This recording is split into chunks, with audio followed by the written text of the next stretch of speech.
Howdy, howdy, welcome to the video. Before we get into it, I just wanted to let you guys know that it is okay to like and subscribe and hit the notification bell and comment to let us know what you thought about the video. That's all from me. Enjoy the rest. Just like last time we had a guest on, I want to start off with you. Tell us about you. What got you into wrestling? Talk about your content a little bit for people that don't know. Dump on me. Yeah, trauma dump all your content onto us. No, but yeah, what got you into wrestling in the first place? And just tell us a little bit about yourself, your content, all that stuff. I got you. Well, I was a kid one time, like all of us were, Like most, yeah. Yeah. I would watch Raw every morning, so I'd catch up. It was like 2013, maybe 14. John Cena was there, all the usuals and stuff, and I was really into it. Had the figures, all that stuff, mini rings, and you age out of it a little bit. You kind of let it go over some other things, and then I don't know when it happened, but eventually, I think it was when Dynamite started. I was like, you know what? We're gonna start watching this whole wrestling thing again. So I started watching Dynamite, and over the years since then, the last probably year, I've started to explore outside of that. So you know, some New Japan, some Stardom, some TJPW, all that sort of stuff. I cast a wide net. So that's where we're at. Oh, no shot. Wait, that's sick. Crazy. I have the same one. I just made a lot of noise pulling this out, and I haven't set this up. I've had it for 2 years. You gotta put it somewhere.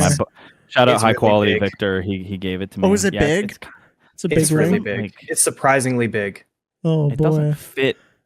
Yeah. I don't have a spot for it to go. Yeah, me neither. I just kind of it's at the top of my closet, just kind of sitting there until I have some kind of shelf to put it on. So I don't know. We'll see whenever that may appear. You should put it cat there. tree. Yeah, put it on the cat tree, and then Nestor can sit in the ring. No. It'll be perfect. I think he'd find some way to dismantle it. So I used to have, I was in the same boat. I had a shit ton of wrestling action figures and shit like that. And I only had the ring. I didn't really have anything else. Eventually I got a few chairs and a table, and I was like, oh shit, I'm living large here. I never got an entrance or anything, but what I did was I created an entrance ramp and little stage out of cardboard. And then I drew on it, so I would have them come out of that. Dude, it was fire. I used a fruit snack box that had fruit snacks in it. I gutted it out and turned it inside out and made it into a ring. And then my dad helped me make we used elastic bands and made a whole thing out of it. And then I was like, yeah, I kind of just want to buy the actual thing. Yeah, I had one of the the Rock'em Sock'em robots. Yeah. Oh yeah. They had one of those rings, and I didn't ever buy a real official ring. I just used that one, and I had the little mini, tiny figures with Velcro championship belts and all this stuff. I'd play the music on the phone, all that good stuff. We'd have pay-per-views. It was godly. I'm not gonna lie. Yeah, I felt God in this house. Oh, that booking that you did. Oh my god. Oh, the amount of kickouts. It was getting dirty. Yeah, it was getting. No TV would have picked up this deal, dude.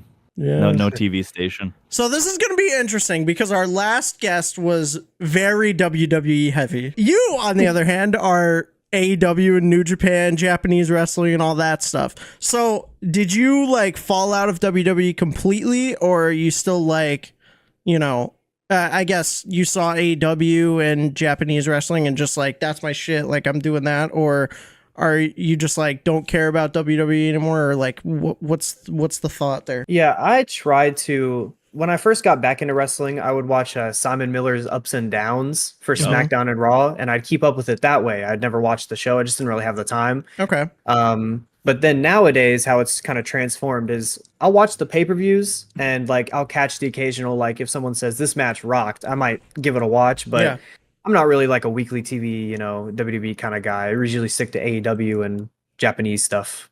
Okay, did you watch when Money in the Bank was on? Did you watch Collision live, or did you watch Money in the Bank, or did you watch neither? I split screened it. So we did both. Okay. This guy's smart. Okay, Smart. That's a smart move because I knew I had a few friends that were I was watching Money in the Bank and they were giving me updates on Collision, and I'm I feel even if I didn't necessarily 100% like WWE. I feel like I'd keep Money in the Bank on just to see what happens. Yeah. I guess I mean, it's all about preference, obviously, but I was just like, okay. But that's smart. I like that. That's what I usually like to do. Yeah, I like to like just keep my eye on things. Like even though I don't watch the weekly TV, like I know kind of what's going on. Like I know the storylines to a decent extent. Like I know how we got to a lot of the SummerSlam matches, but I haven't like seen it live, you know what I mean? What got you into like making wrestling content? You're just watching stuff and you're like, you know, I'm passionate about this, I'm going to start doing it. Well, when I was a kid and anyone would ask, "Hey, what do you want to be when you grow up?" I would always say like, "I want to be a YouTuber. I want to make YouTube videos." Back then it was more for like COD. Like I wanted a trick shot. Like I was all in of FaZe us. Clan. Yeah, like all of us. We all, 12, 14-year-old boys, we got to hit the trick shots. But eventually like I just kind of like decided I was never really going to do it because there was never anything that I was like, I'm passionate about a lot of things, but there's never something that really got me. Yeah. And then when I got like super into wrestling, like over the past like probably 2 years or so, a little over like 2.5, I'd say. I just decided like, hey, I think I'm really passionate about this. I think I can fill a niche that nobody's doing. So I just decided, why not make some videos on it? Why not share the passion with everyone else? Hell yeah. Hell yeah. Dude, that's and really I just want to point out that you started your channel only a year ago, and you a year ago, are like now, a week ago. Yeah, which congratulations, by the way. And you just recently hit 1K subs Hell yeah. on YouTube, which is fucking awesome. And we've also kind of been like floored by the amount of people, because it's such a like a niche thing, but there's so many people, like everyone and their mother has a wrestling podcast. It's crazy. It's niche, but it's not niche at the same time. It's And like we've started this shit like 2 months ago, and we're already at over 500 on YouTube, which is it's just Congrats wild. To you guys. Yeah, thank you. But it's like I've been watching your shit from the beginning, and I was like, damn, like this shit is popping off, This shit is busting respectfully. I think what's crazy to me from since we started doing this is like we both streamed separately for a while, and he did a wrestling promotion in 2K called GCW.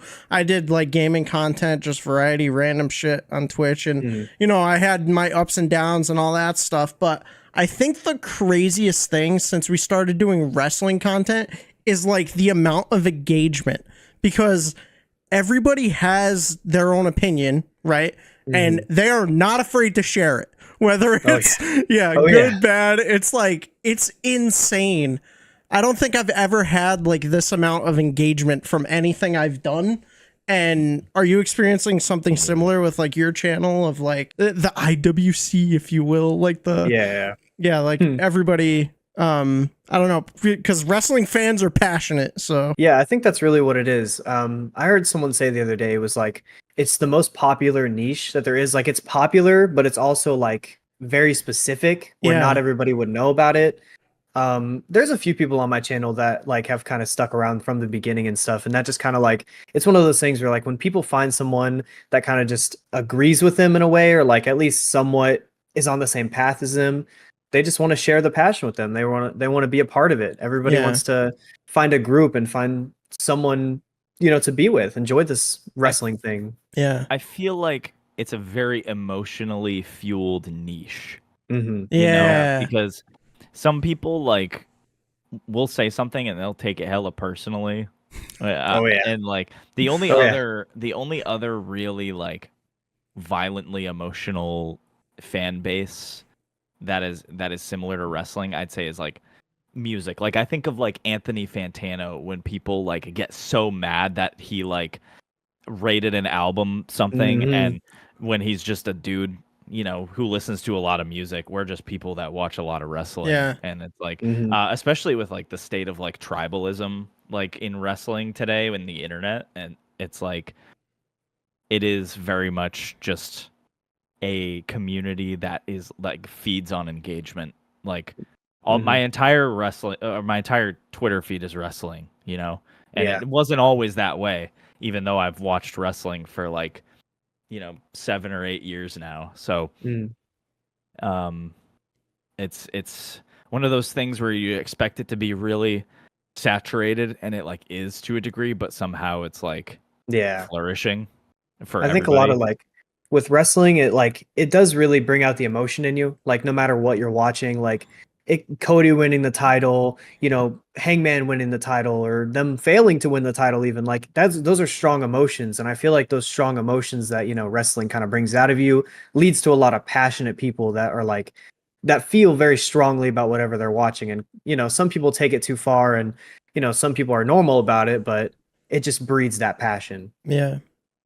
Yeah, definitely. It's one of those things that I feel like can't be explained, even though it's like it is right in front of us, but like there's something about it that like what the anytime someone sees like an AEW video of ours, they're like, oh, AEW's done in 2 years. It's like, do you know how long people have been saying that about any wrestling? 5 years in now, 5 years. Yeah. Well, it's like, okay. And I think this last one, I was like, all right, we'll revisit this in 2 years. We'll find out. Yeah. But no, we have a bunch of people that are like, yeah, they're dead. They're so dead. And it's like, well, not really. It's very weird. It's still there. Yeah. It's hard. Whenever I see that, I just kind of like, I think, why can't you be normal? Can't you be a little like, we're all. I just watch wrestling. Yeah. Why can't just enjoy it? And like, I was the tribalist at one, like I was a tribalist at one point against WWE. I was very just like, because AEW was like at its peak, and it was like, fuck yeah, this is awesome. And WWE, respectfully, fucking sucked. It was bad, like really bad. Yeah. Like 2019 to 2022, 2023, like mid 2023, bad. And AEW was in its like heyday, so like. And then I don't know, something snapped to me, and I was like, this is kind of disgusting. Like, why do we care so much? I'm being a like, freak. why can't we just root for everybody? Yeah. And like, we could still like critique them and be like, if you keep doing this, it's not going to do anything for you because we want you to succeed. It would be like if like a football fan, right? That like football exists in its entirety and you have all these different teams. It'd be like, Patriots are gone in 2 years. They're just done. They're gonna not exist anymore. It'd be like, that's not how that works. Yeah. But it's so we talk about tribalism quite a bit just because it's like, just watch your fucking wrestling, man. Just watch it. It comes up once an episode because we'll always just get a whack ass comment that is just like blown out of proportion. I recently got a comment that was like, I basically said that like ROH was better off now that Tony Khan bought it. That was like the better thing for them as a company. Someone was like, ROH would have been better off being a tab on Peacock. This stinks. It's like, it's not, that's not really like as intense it can get, but it's just like, they don't mean it because they actually mean it. They mean it just to say like, just to dunk on you. And it's kind of it's just everyone's so like in their feelings. Yeah, it's true. Like, let's just like, we can still be in our feelings. I'm still here to feel, we just gotta feel. We just gotta feel differently. We gotta feel different.